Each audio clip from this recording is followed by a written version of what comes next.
entre tes mains, j'abandonne tout ce que j'appelle mien.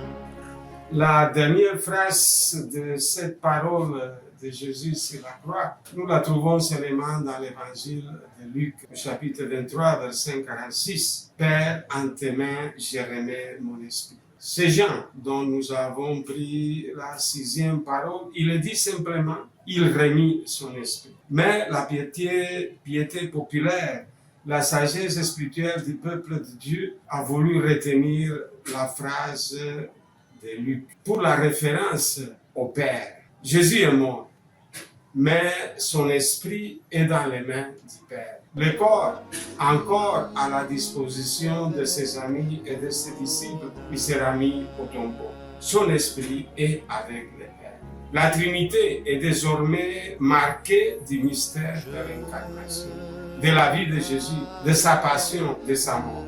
La Trinité comme histoire, comme il dirait Monseigneur Bruno Fort, entre dans les déjà et pas encore de l'histoire du royaume de Dieu.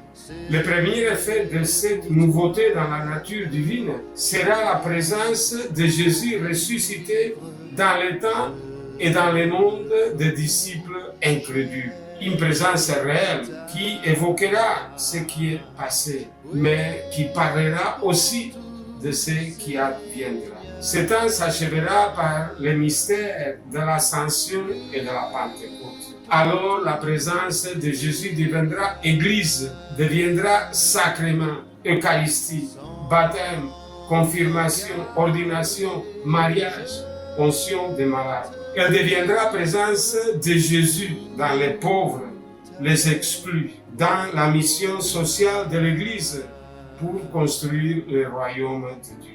Jésus remet son esprit au Père et la Trinité tout entière se déverse à l'Église et au monde.